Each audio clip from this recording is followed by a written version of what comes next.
Hermanos, paz de Cristo, me da mucho gusto poder llegar a sus hogares una vez más y hablarles a ustedes de la palabra del Señor. Para mí es una bendición poder tener este tiempo con ustedes y espero que sea de bendición también para ustedes. Vamos a estar ahora en el libro de Hechos, capítulo 3 y el capítulo 4, y de nuevo vamos a estar estudiando la historia de el joven, el hombre, 40 años de edad, que fue sanado en Hechos capítulo 3. Así es que abran sus Biblias allí, Hechos capítulo 3. Ahí vamos a estar mirando las escrituras y después vamos a orar para que Dios los bendiga y los prospere. Yo quiero que esta palabra sea de bendición para sus vidas. Así es que oremos y entonces leeremos la escritura. Padre, bendice este tiempo que vamos a tener juntos estudiando tu palabra. Que tu misericordia y tu gracia, Señor, nos abarquen. Que podamos nosotros gozarnos en escuchar y en recibir. Y que en realidad que recibamos la palabra con fe, confiando en tu poder y en tu gracia. Lo pedimos en el nombre de Jesucristo. Amén. Gracias, hermanos. Hechos capítulo 3, versículo 6. Dice la escritura lo siguiente. Mas Pedro dijo, no tengo plata ni oro, pero lo que tengo te doy. En el nombre de Jesucristo de Nazaret, levántate y anda. Ahora lean conmigo los versículos 13 al versículo 16 que dice, el Dios de Abraham, de Isaac y de Jacob, el Dios de nuestros padres, ha glorificado a su Hijo Jesús, a quien vosotros entregasteis y negasteis delante de Pilato, crucificando había resuelto ponerle en libertad. Mas vosotros negaste al santo y al justo y pedisteis que se os diese un homicida y matasteis al autor de la vida, a quien Dios ha resucitado de los muertos, de lo cual nosotros somos testigos, y por la fe en su nombre, a que vosotros veis y conocéis, le ha confirmado su nombre, y la fe que es por él ha dado a esta completa sanidad en presencia de vosotros. Oremos. Bueno, ya oramos. Vamos a ahora pensar unos momentos sobre esta porción de la escritura. Lo que quiero hablar con ustedes en esta tarde o enseñarles a ustedes es que hay poder en el nombre de Jesucristo, innegablemente. Poder y autoridad. Hechos capítulo 3, como ustedes ya conocen, es un capítulo y versículos 1 al 6 que nos hablan de un milagro muy significante que ha sucedido. Es un milagro significante por varias razones, una de las cuales es que este milagro va a marcar un punto donde va a comenzar una persecución, primero leve, entonces mucho más fuerte, cuando llegamos a Hechos 8 contra la iglesia. Es decir, esto causó un cambio de mente entre los líderes religiosos con respecto a cómo manejar esta secta de los cristianos, que eran considerados judíos mesiánicos. Si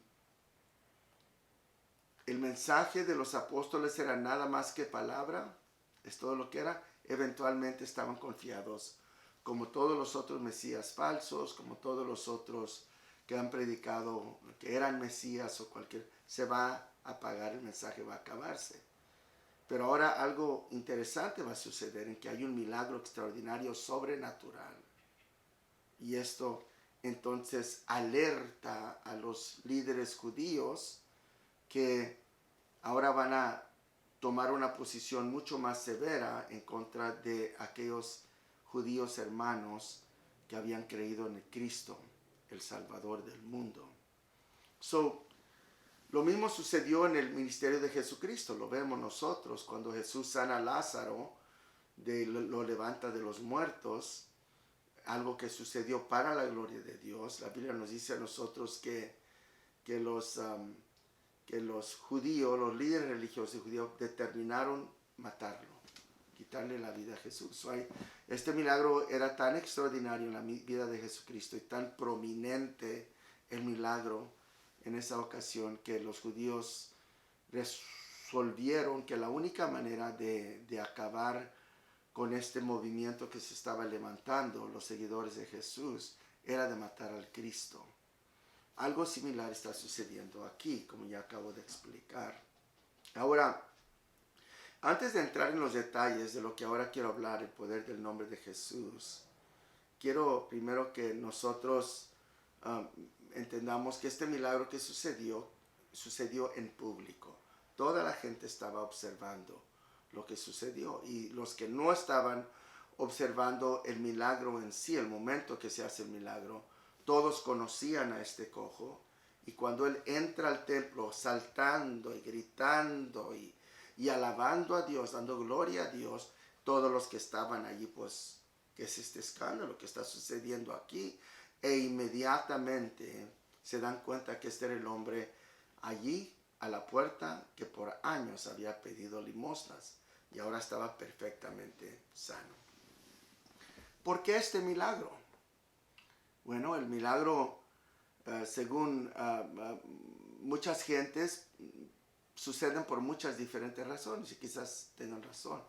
Pero en este caso el milagro va a suceder con un propósito, de confirmar el mensaje del Evangelio de Jesucristo. Eso es uno.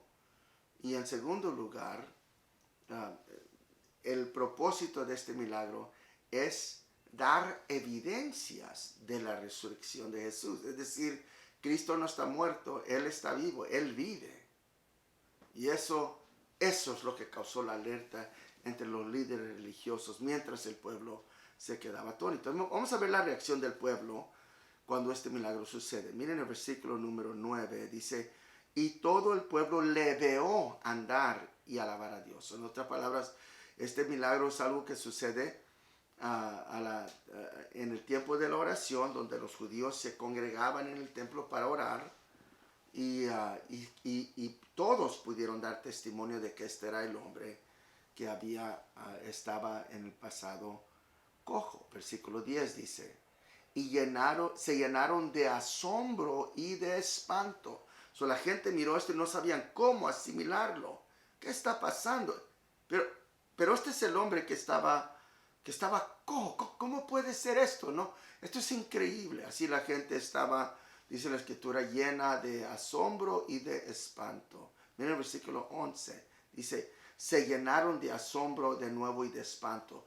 La idea allí es que se quedaron atónitos. ¿Right? ¿Qué es esto? Completamente sorprendidos. En otras palabras, cuando sucede este grande milagro, algo está sucediendo en el corazón de los judíos, de la gente que se da cuenta. Ellos quizás ya habían descartado la idea de que Jesucristo era quien los cristianos decían que era. Habían descartado la idea de que Jesucristo era el verdadero Mesías, pues lo vieron morir. Lo vieron puesto en la tumba. Después llegaron estos cristianos predicando que había resucitado, pero los líderes religiosos de ellos lo negaban. Decían que no era cierto, que era una falsedad, que los discípulos se habían robado el cuerpo, y después andaban con este cuento. Eso es lo que corría entre la población de los judíos. Y ya las cosas, la iglesia ha crecido, por supuesto, pero la verdad es que aquí algo está aconteciendo, que ahora en este evento, que va a suceder en un contexto muy público, Dios va a través del milagro hacer a esta gente judía reconsiderar lo que habían pensado de Jesucristo. Lo que ellos van a hacer ahora es que van a estar en una situación donde forzosamente están teniendo que pensar: bueno, ¿será cierto lo que dicen estos cristianos, que Cristo está vivo? Y es precisamente a ese lugar que Pedro va a llevar no solo la congregación de judíos que ve este milagro y que ven a este hombre brincando, sino también después a los líderes religiosos de los judíos. Todos iban a tener que reconsiderar. Y esto era importante porque el milagro no se podía negar. So, el milagro causó que la gente que ya había asentado, ya había decidido, este fue un Cristo de esos muchos que ha habido, y está en la tumba en algún lugar y está muerto. Pero no fue así. Pedro, no lo iba a dejar así. Pedro predica. Y cuando él predica, lo que él va a hacer es esto. Ahorita lo vamos a leer. Confirma que milagros, el propósito de este milagro más bien, era de confirmar que Cristo estaba vivo, que Él no estaba muerto. Y lo va a hacer a través de este milagro. Ahora, hermanos, déjenme tomar esta pausa aquí para decir, usted tiene un ministerio de sanidad, usted tiene un ministerio de dones, donde Dios lo usa, palabra de ciencia, lo que sea. No se atreva a tomar crédito para usted mismo. Cada vez que Dios hace algo sobrenatural y extraordinario, usted llévelo para atrás a un Cristo resucitado. La razón que sucede este milagro es porque hay un Cristo vivo aquí. Hay un Cristo de poder. No porque yo tengo poder, estoy muy cerca de Dios, yo oro tantas horas al día, porque yo sí trato de vivir en santidad. Eche todo eso por un lado. Todo puede ser cierto, pero eso no es el punto. El punto es de cada milagro, después de cada obra sobrenatural, Cristo vive. Y el mensaje del Evangelio es la verdad. Miren el versículo 12 conmigo. El Dios de Abraham, responde Pedro, versículo número 13.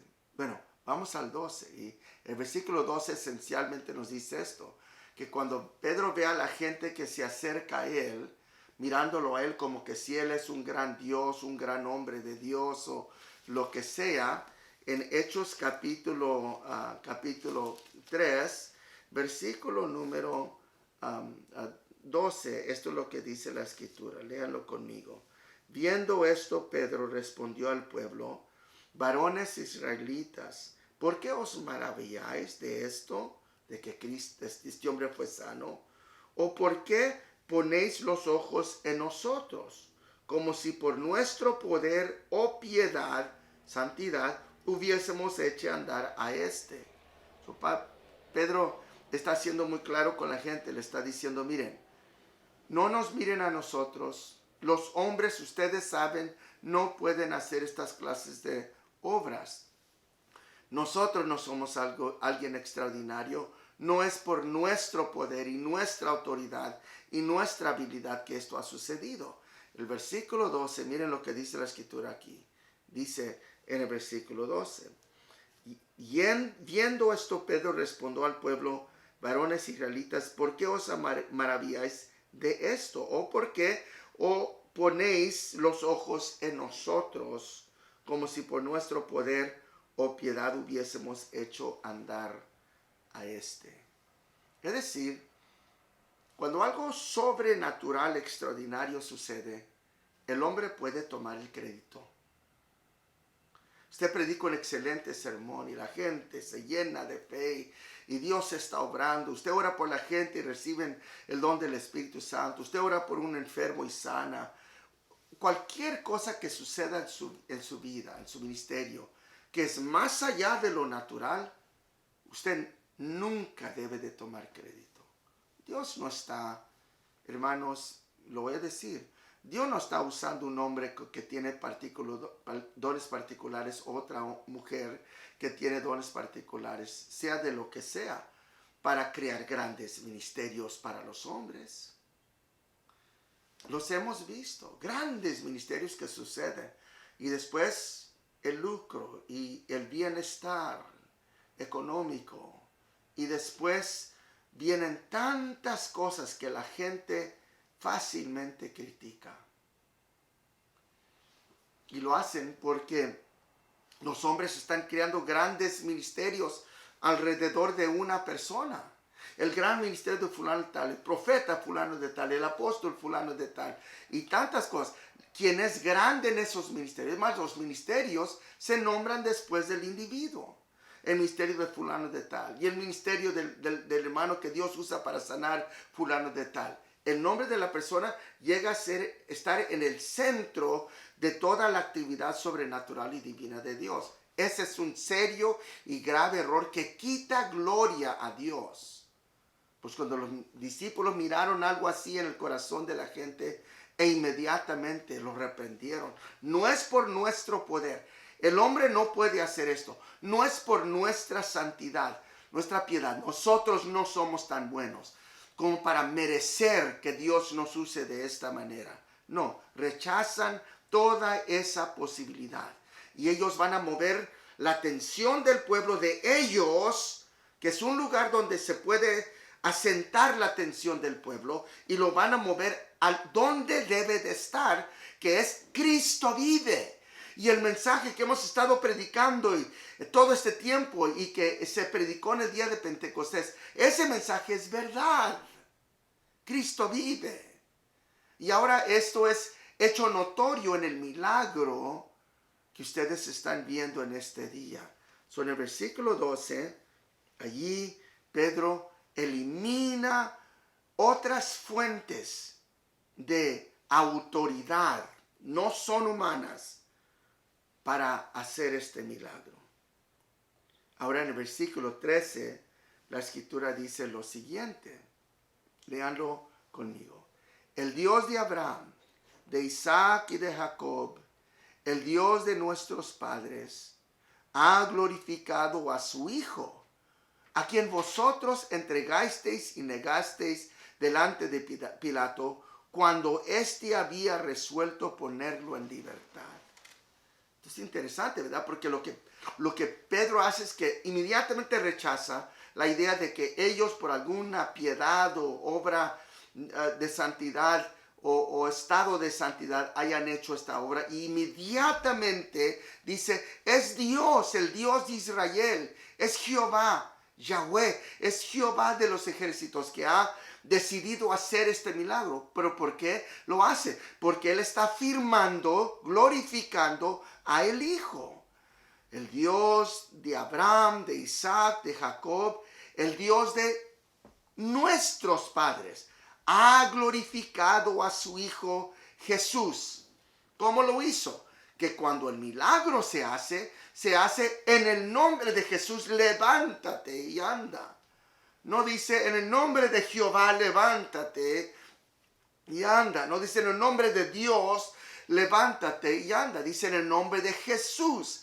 Cada obra milagrosa de la iglesia está buscando glorificar el nombre de Jesucristo, no los nombres de los hombres. Hermanos, no sigan a hombres que tienen grandes nombres y que son conocidos como grandes hombres que Dios usa en sanidad y en milagros y en todo lo demás. No los sigan. Porque la intención de Jesucristo nunca fue de crear grandes hombres para los hombres. Si alguien merecía tener un gran nombre, era Pedro y Juan. Pero cuando los hombres se mueven a hacer eso, ellos dicen, no. Aquí lo que Dios está queriendo hacer es glorificar el nombre de su Hijo. Ellos iban a hacer todo este asunto de Jesucristo. Iban a dar la gloria a Él.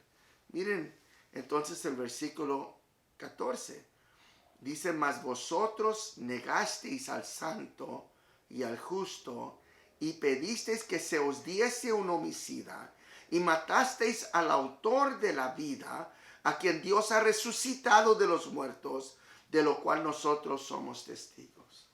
Entonces, Él abre un espacio aquí para que la convicción del Espíritu Santo comience a tratar con ellos. El Espíritu Santo iba a traer juicio. El Espíritu Santo iba a traer convicción sobre el corazón de los pecadores. Y Él abre, ustedes lo negaron. El que ahora hace este milagro y está vivo, ustedes lo negaron. El que ahora ha hecho a este hombre andar y lo mataron y pidieron un homicida en su lugar. Qué tremendas palabras han de haber caído con terrible peso sobre el corazón de aquellos judíos. Ellos tenían la intención de que esta nación considerara de nuevo, una y otra vez, que este Cristo, que murió por los pecados de todo el mundo, era el Mesías de ellos, y que Él no solo había sido crucificado, sino que Dios lo había levantado de los muertos. Entonces, Pedro está queriendo lograr mover al pueblo hacia el lugar donde ellos van a entender que aquí el nombre de Jesucristo es el poderoso. El nombre de Jesucristo es lo que debe de ser glorificado. Que lo que Dios está buscando hacer en este milagro es que la gente dé honra y gloria. Y que no miren a los discípulos, digan, estos grandes hombres, sino que miren a Cristo y digan, Él es el Mesías.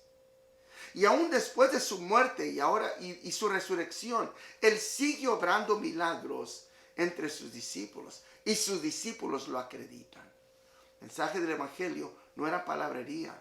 No era nomás un mensaje diferente al de los judíos. Aquí se estaba manifestando el poder de Dios que daba testimonio de que el mensaje que estaban predicando era la verdad. Después, los líderes religiosos los toman a ellos en el capítulo 4 y los comienzan a interrogar. Versículo 7 del 4 dice lo siguiente: y poniéndolos en medio les preguntaron, ¿con qué potestad o en qué nombre habéis hecho vosotros esto? Queremos saber cómo sucedió este milagro. ¿De dónde ustedes sacaron esta potestad? ¿De dónde ustedes tomaron este poder? Porque ustedes no pueden haber esto hecho con su solo poder y su sola autoridad. Alguien les dio esa autoridad. Interesante, ¿verdad? Porque cuando ellos les hacen esa pregunta, versículo 7, versículo 8, inmediatamente Pedro responde. Entonces Pedro, lleno del Espíritu Santo, les dijo, gobernantes del pueblo y ancianos de Israel, puesto que hoy se nos interroga acerca del beneficio hecho a un hombre enfermo, de qué manera éste haya sido sanado, oigan bien, sea notorio a todos vosotros y a todo el pueblo de Israel, que en el nombre de Jesucristo de Nazaret, a quien vosotros crucificasteis y a quien Dios resucitó de los muertos, por él este hombre está en presencia sano. Increíble, ¿verdad? Otra vez, les preguntan, ¿cómo es que sucede esto? ¿Qué autoridad tiene usted para hacer esto? Nuestra autoridad es Jesucristo. Es decir, la vida de los discípulos, el ministerio de Dios era traer la atención de la gente siempre para atrás a Jesús. Esto sucedió no porque somos espirituales, no porque oramos, no porque estamos devotos a nuestra religión. Es Jesucristo, es porque Él está vivo, es porque la tumba no lo pudo detener. Y aunque ustedes lo crucificaron y ustedes lo llevaron a la cruz del Calvario, Él está vivo en este día y es por eso que este hombre está aquí en presencia de ustedes. Entonces el versículo 12 dice esto: y en ningún otro hay salvación, porque no hay otro nombre bajo el cielo dado a los hombres en que podamos ser salvos. Solo el nombre de Jesucristo. No hay otro nombre. Déjenme decir algunas cosas al terminar mis palabras hoy. Y ustedes pueden juzgar estas palabras si son verídicas o son ciertas o no son ciertas. El nombre de Jesucristo nos da autoridad para hacer la voluntad de Dios en cuanto a todo lo que es sobrenatural. El nombre de Jesucristo abre las puertas para que tengamos nosotros acceso a hacer obras sobrenaturales que están dentro de la voluntad de Dios. Cuando Dios sana, cuando restaura, cuando hace lo que Él puede hacer, Él lo está haciendo por una razón. Porque y de una manera, ¿cómo es eso? Por el nombre de Jesucristo. Oro por los enfermos en el nombre de Jesucristo. Alguien endemoniado en el nombre de Jesucristo. Alguna situación en el nombre de Jesucristo. Necesito el perdón de mis pecados, bautismo en el nombre de Jesucristo. Porque, como dice Pedro aquí, no hay otro nombre dado a los hombres debajo del cielo en que podamos ser salvos. En ningún otro hay salvación. Nosotros tenemos que entender, hermanos, que aquí la Biblia nos está hablando a nosotros con absoluta claridad. El nombre de Jesús es lo que Dios nos ha dado a nosotros para usarlo, para orar por los enfermos, los endemoniados, echar fuera demonios, bautizar gente para que sus pecados sean perdonados. Todo lo que Dios nos ha dado a través del nombre de Jesucristo, nos lo ha dado como evidencia de un Cristo resucitado y confirmación del Evangelio. En todo lo que hagamos, busquemos que Cristo sea glorificado. Ahora, déjenme terminar mis palabras en este día simplemente diciendo eso. Yo sé que aquí me está escuchando alguien que necesita un milagro. No sé si es sanidad en su alma, en su espíritu, en su cuerpo, en su mente, en su corazón. Pero yo sí sé esto, que Jesucristo, en nombre de Jesús, obra milagros. Y si usted allí donde está se pone sobre sus rodillas y le pide al Señor, Señor, necesito que me ayudes a romper esta cadena, a desatarme del poder, desátame, líbrame. Y usted dice, en el nombre de Jesucristo, el Señor hará un milagro en su vida. Tengo hijos que necesitan venir al reino de Dios, clame al nombre de Jesús, porque no hay otro nombre, mi hermano, mi hermana, en el cual podamos nosotros ser salvos. Solo el nombre de Jesús. Vamos a clamar a ese nombre juntos. Padre, te pedimos en el nombre de Jesús que tú nos ayudes a esa persona que está escuchando este programa. Yo no sé quién es, pero tú lo conoces, que necesita un cambio en su vida, que tiene hijos perdidos, alguien que está necesitando la misericordia de Dios. Tú, Señor, sánalo. Tú, Señor, ayúdalo. Tú, Señor, restaura ese matrimonio. Tú, Señor, trae sanidad a sus pensamientos y a esa mente. Oh Jesús, en el nombre de Jesucristo, levanta esa depresión y ese espíritu de ansiedad. En el nombre de Jesús, obra en la vida de aquellos que en este momento están creyendo, que reciban el poder de Dios. Te lo pido en el precioso y glorioso nombre de nuestro Señor Jesucristo. Amén. Hermanos, Dios los bendiga. Con la ayuda de Dios nos vemos la semana que viene.